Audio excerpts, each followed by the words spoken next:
Service is not the same as self-sacrifice. Service is not martyrdom.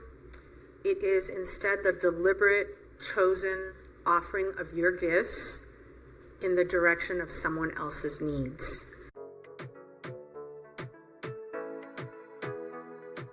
Hola! Welcome to Sana Sana Podcast. I'm your host, Eileen Lopez Tomei. I'm a first-generation Cuban-American woman, breast cancer survivor, and mother of 5. I'm also a certified professional coach. Sana Sana is dedicated to you, Hispanic and Latina breast cancer survivors who've always been the strong ones and now feel lost in their identity after cancer diagnosis. Every week, I'll be sharing the foundation of my ecosystem of healing coaching process, which I use to help my clients restore trust in their bodies, release perfectionism, advocate for themselves, and live from a place of healing and peace rather than survival. Tune in to hear my real-life experiences, carving a new path for myself after remission, but helping my coaching clients carve a new path for themselves too. Hello, sister survivors. Welcome to episode 9 of Sana Sana. Today's episode is about service, and of course, I have a tattoo for that. The Latin word tattooed on the inside of my right arm is servium, which means I will serve. Service has been like the through line, the throughput for my entire life, long before I even realized it or had a name for that theme in my life. And after cancer, I've found that many survivors find themselves asking, what am I for now? What does my life mean? What was I built to do that has nothing to do with being a patient? And for some women, purpose narrows after diagnosis. For others, I believe this is available to everyone, cancer strips away everything that was performative and leaves the thing that was always real for you and real for your life. I have a client right now who was diagnosed late last year, and at our first session, she said she felt like there's something for her to do. She doesn't know what it is yet and isn't trying to figure that out right now. But the call to service is there for her. And I feel like the call to service for cancer survivors is real. Whether it's sharing our stories on social media to help others, to raise awareness, to educate, to starting nonprofits. I have met and know so many survivors who dive into service during or after treatment. I was at a local cancer summit this past Saturday. It's called Rock Your Ribbon, and it's organized by the 305 Pink Pack, which is a nonprofit that was founded by a breast cancer survivor. It was an amazing event. There were speakers. It was bilingual. There were resource tables and all manner of organizations and resources available for survivors who registered and attended for free.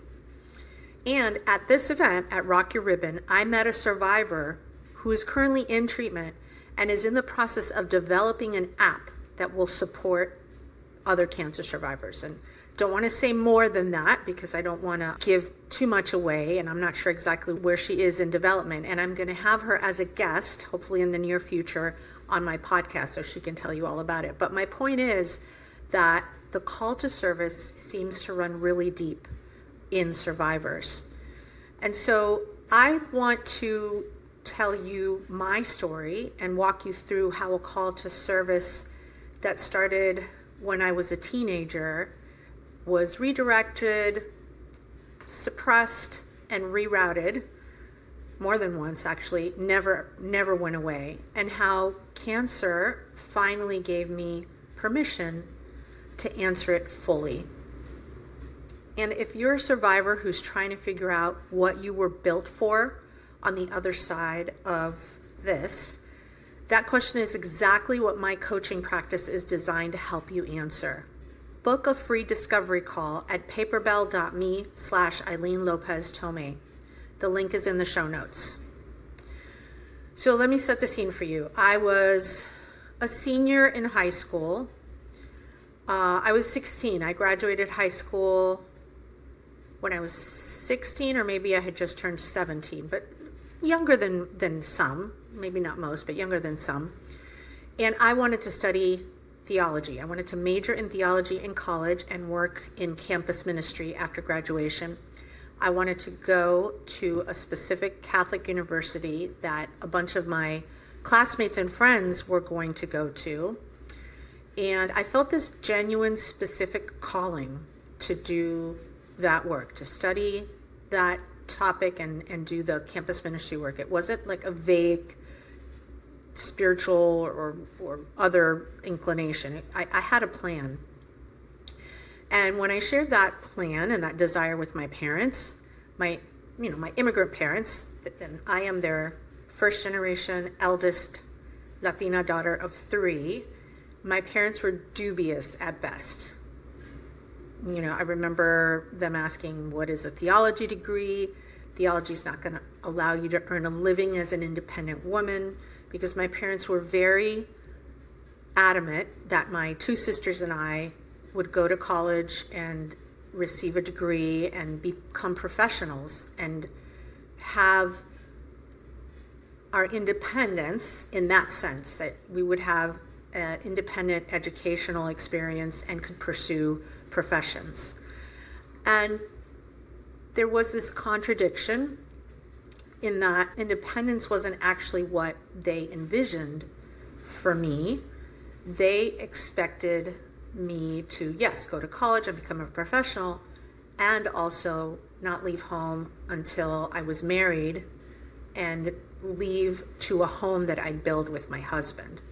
So college away was off the table, and it wouldn't be fair for me to say that I wasn't allowed to major in theology. But after several conversations with my parents, it felt like that was off the table as well. So I don't major in theology because I need to be a professional, I need to be self-sufficient, independent, but I also need to be self-sufficient only until I'm married. So the logic was a little complicated, to say the least.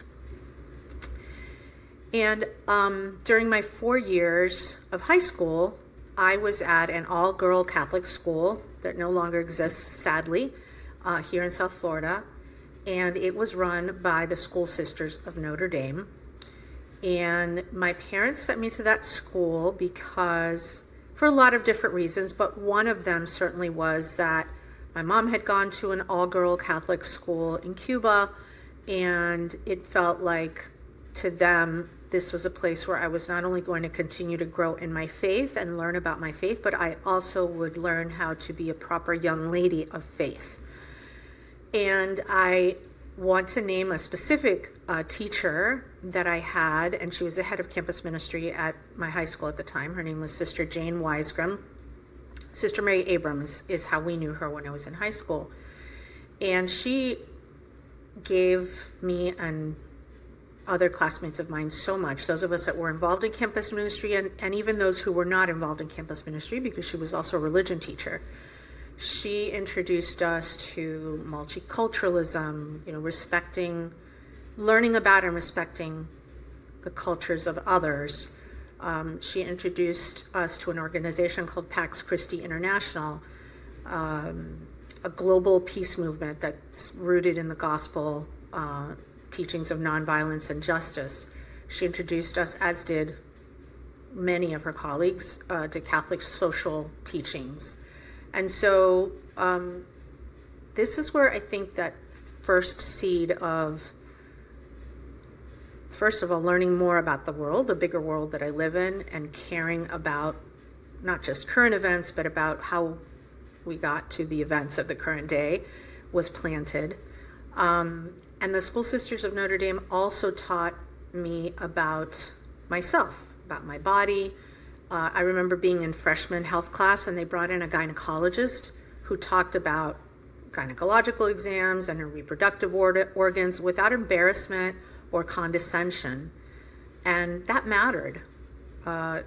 it really mattered to know that there was nothing for me to be ashamed about in my body or in being a woman or a young woman, and wanting to know more about who I was and how my body worked, and that I had agency over those things. So the School Sisters of Notre Dame, they taught me human rights, social justice, nonconformity, how to think for myself, how to see the invisible, the people that society consider invisible, and not just see them, but how to work for a system that included them. And some of this, or maybe a good portion of this, ran quietly. It was like a quietly running counter to the expectations of a family who had, my parents who had fled socialist Cuba and had brought over a very different cultural expectations for their 3 daughters, especially their eldest daughter, I would say. And so I often laugh to myself, and I think, little did my parents know that at this all-girl Catholic school that was run by nuns, where they thought I was learning to be a proper young lady of faith, I was actually learning so much more. I want to say a lot of which they would agree with, because my parents are caring people, but some of which maybe they would have been surprised to know. And the seeds that were planted in those 4 years of high school, the call to service didn't die when I allowed myself to be convinced to major in something more practical, business and later law school. It just went underground where it was quietly and slowly growing roots. And I want to pause and say those 4 years gave me so much. I think more than anybody expected. Probably even if I sat down with all the teachers that I had during my 4 years of high school, they would be surprised to hear me express the things that I'm expressing today. And God bless them, because imagine being in charge of and trying to teach an entire high school full of teenage girls. And they did a marvelous job. And the thing that I carried out of that school that my parents didn't necessarily send me in to get was a real sense of my self-worth, of my ability to be independent, if that's what I chose for myself, of my agency, and most importantly, I think, of the larger world that I lived in, of the systems that I lived within, and the ability to question and to examine and to really ask myself, are these systems just? Are we serving everyone who should and needs to be served through the systems that we've set up in all of our institutions, including in the church, by the way? So I went to college, then I went to law school, and in law school, I was part of the immigration clinic that my law school ran. And the immigration clinic dedicated itself to representing immigrants who were applying for different immigration benefits, but primarily asylum. And also, when I was in law school in the immigration clinic, the Violence Against Women Act passed and came into law. And so I was able to represent some of the first women who sought relief under VAWA, the Violence Against Women Act. And that felt scary, felt like it was a huge responsibility. I mean, we had a law professor who was supervising us, but in immigration in particular, law students and recent graduates can appear in court and can represent clients as long as they're under supervision. And so it felt like an opportunity to make a big impact, even if I was only representing one person at a time. And it was also more than just like the legal mechanics of representing particularly women, but immigrants in general.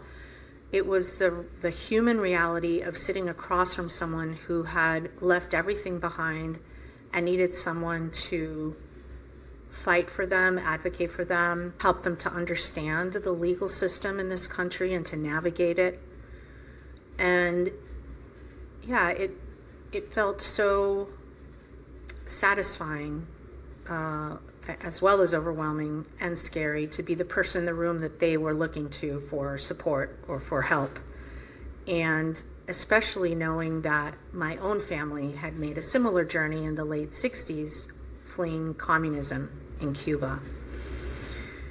And then my first job out of law school was serving at a nonprofit representing immigrants who were seeking asylum, green cards, and U.S. citizenship. And then a few years into the practice of law, I made a very deliberate choice to move into federal public service. And so I don't know if you've realized yet, I mentioned it at the beginning, the through line here is that every door that I walked through in my life, was a different room in the same house. And that house was built on service. That was the theme. As I built a career, as I sought to practice my profession, my purpose was always to be of service. And there is a distinction that's really important to me that I want to flag or call out here, and that I hope will resonate with you, my listeners, which is that service is not the same as self-sacrifice. Service is not martyrdom.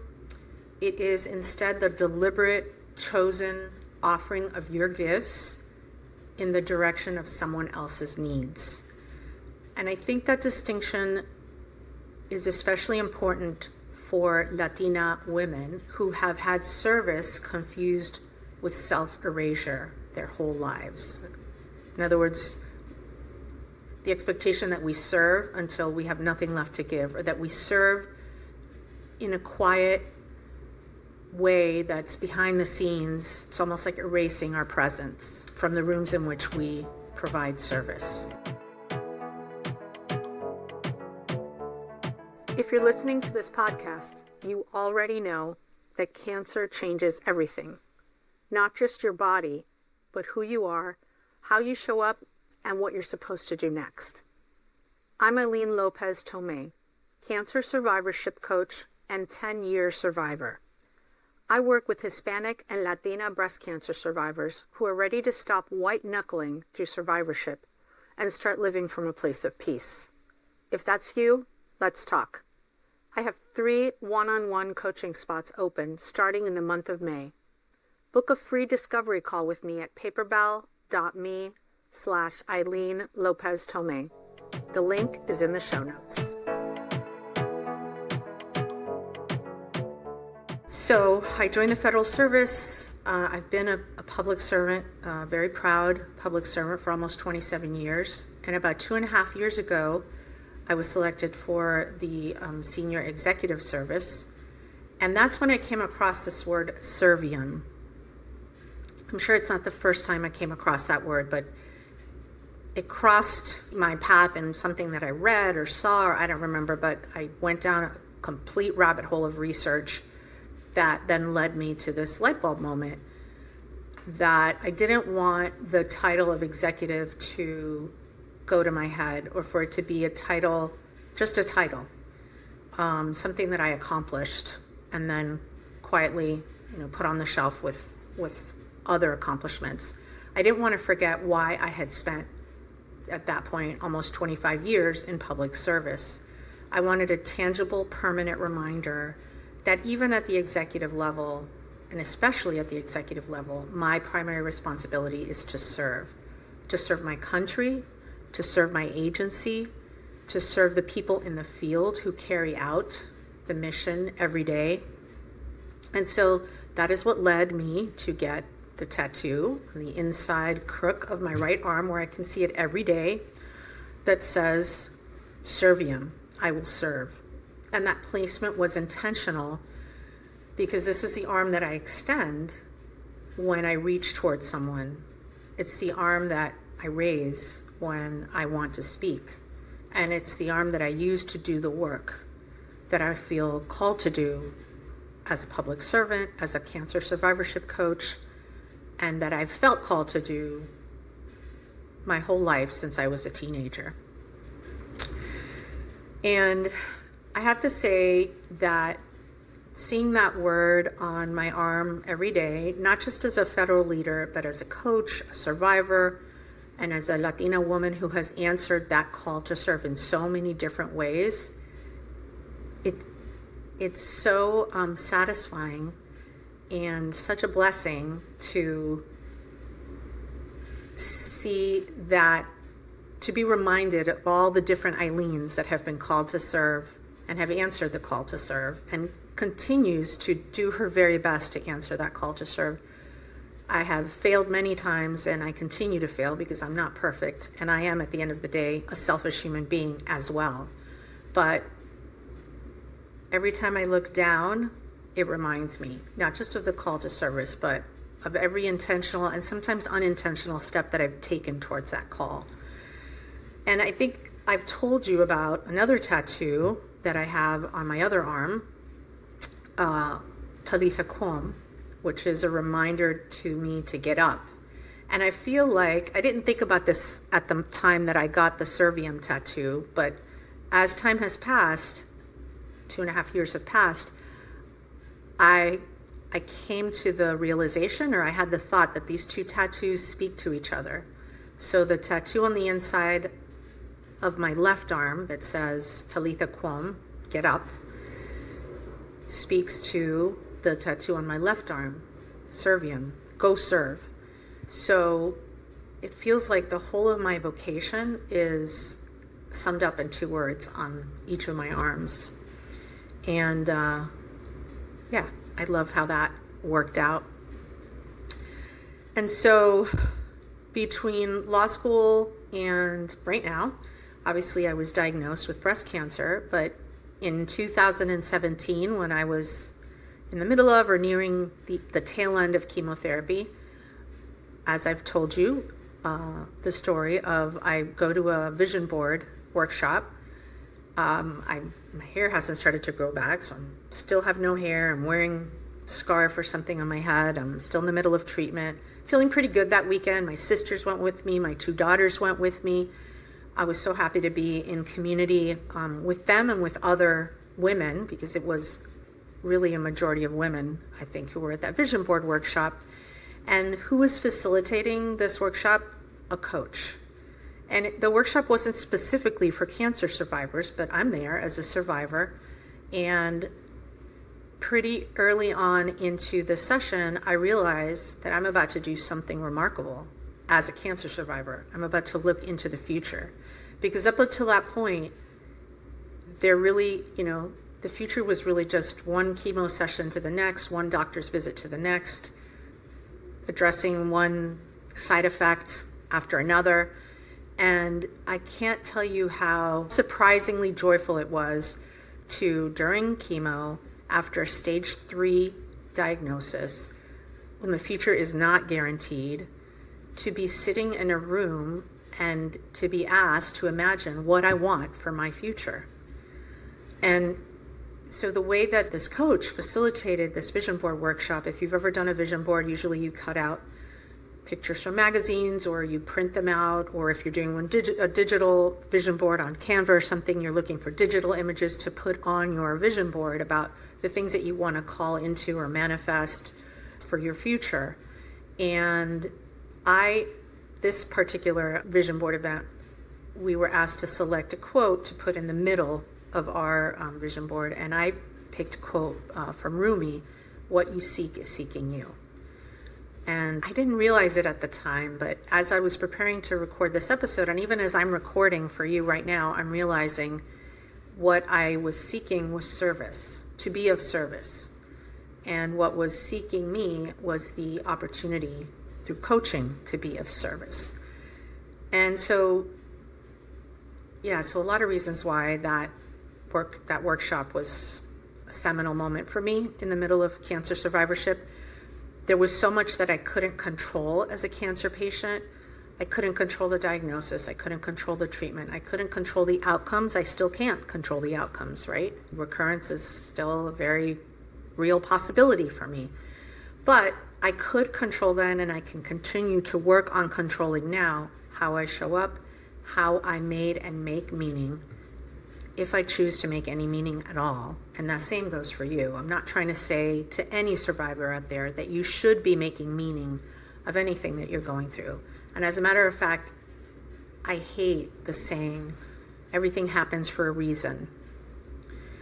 Yeah, I hate that. It's a very cruel, I think, way to look at bad things that happen to you or to people. I do like, I've heard a kind of an inverted version of that, which is if you so choose, you can make reason out of everything that happens. You can make meaning out of everything that happens.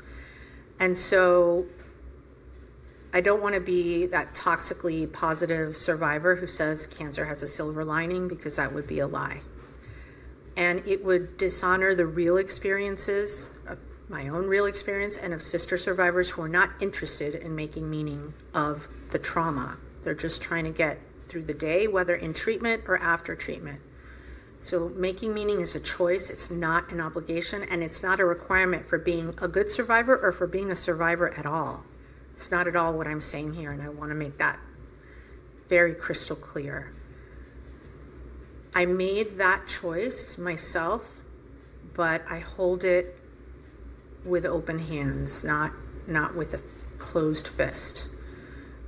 Coaching called to me as a form of service to survivors because of how it supported me, of course, and what it uniquely allows. It gives each client the space to decide how or whether or when to move forward, what future she will build for herself emotionally and physically. And so it's not my vision board, it's hers. Coaching is never about the coach. It's not about me. It's about the coachee. So, when I was sitting in the chemo chair and in the radiation chair and recovering from surgery, there were so many who had sat in those seats before me who paid it forward in many different ways and are still doing that, as I realized once again at the Rock Your Ribbon event this past Saturday. And becoming a cancer survivorship coach and creating this podcast, Sana Sana, is how I pay it forward for others. And I want to take a moment here to say that the women I work with as a cancer survivorship coach often arrive at coaching session asking the same question that I sat with in that vision board session. What am I for now? If that question is alive in you, come find me. Book a free discovery call at paperbell.me/Eileen Lopez Tomei. As always, the link is in the show notes. And I'm going to pause here for just a second, because if what we've been talking about is landing for you, I want you to know there's somewhere you can take it. If you're a cancer survivor who has always been the strong one, the one who does everything for everyone else, and you're quietly wondering who you are now that everything has changed, you don't have to figure that out alone. I'm a cancer survivorship coach and a fellow survivor, and my coaching practice exists for women exactly like you. If today's episode is resonating and you're ready to go deeper, book a free discovery call at paperbell.me/Eileen Lopez Tomei. The link is, as always, in the show notes. Okay, now back to you and to the question Servium leaves me with every time I look at my arm. That call to service, the meaning of that tattoo, I will serve, means very similar things in all the different rooms of my life simultaneously. So in the federal sphere, where I'm a public servant, I serve my country and the people who carry out the mission of my agency. In the coaching session, I serve the woman who is still figuring out who she is during treatment, after treatment, through survivorship. In this podcast, I serve the sister survivor I was when I sat in the chemo chair, wishing someone had built an ecosystem for me where I could go to heal, where I could think about the future and plan for the future, as uncertain as it may have seemed. At the kitchen table, I serve my family, not by erasing myself, but by showing up whole, as a whole person with my interests, my profession, my call to service. And you don't have to call it servium. You definitely don't have to tattoo it on your arm or anywhere on your body. That's just me. I'm just drastic that way. But I want to ask you, what is the thing that has always called you? Even when the culture said no. Even when your circumstances said not yet. Even when cancer said stop. What is the thing that didn't go away? For years after high school and college, I had that little regret about not having studied theology and not having pursued campus ministry. And until I realized, and again, the realization came in little bits and pieces throughout the years, that what I was really called to was a life of service, and that I have strived and worked hard to answer that call no matter what I'm actually doing in my life as a professional, as a wife, as a mother, as a member of my church community, my larger community. So I want to speak directly to the survivor who's sitting there with the question of purpose right now. Just like the client that I'm working with right now acknowledged she feels that there's something more for her to do. She's not sure what it is. What I want her and you to know about what is possible on the other side of cancer, not as a promise, but as my own testimony. It's possible. Renewal is possible. Choosing something new and different for yourself is possible. Digging in deeper or diving in deeper to whatever it is that you were doing when you were diagnosed. The same profession, the same job, your family, your partnership, your community is possible. This isn't an either or situation. You also don't have to upend your life and do something completely different. I just want you to know that there are possibilities there, and you can also work on going back to whatever it is that you were doing when you were diagnosed. It's up to you. It really is up to you. And my call to you is similar to the 2 tattoos that I have. Get up, go serve in whatever way that means, that it means the most to you. And that's it. That's the whole instruction. And along the way, you'll find healing, like I did. So sana, sana, colita de rana, si no sanas hoy, sanarás mañana. Healing is always on the way, dear sister. Let's walk toward it together. Remember that you were called before the diagnosis, and you are still called after it. Hasta la próxima vez, hermana. Sana, sana. If this episode stirred something in you about purpose and calling, share it with a woman who is asking what she's for now. She needs to hear this. And if you're ready to figure out what servium looks like for you, come find me. Book a free discovery call at paperbell.me/Eileen Lopez Tomei. I'd love to be in the room when you find your word. See you next week. Sana, sana.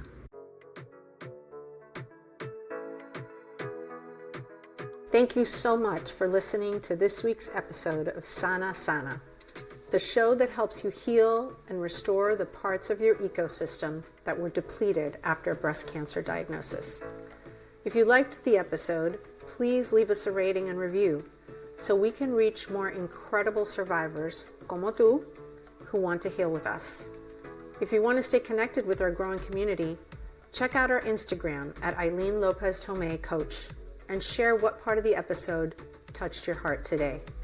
See you next week.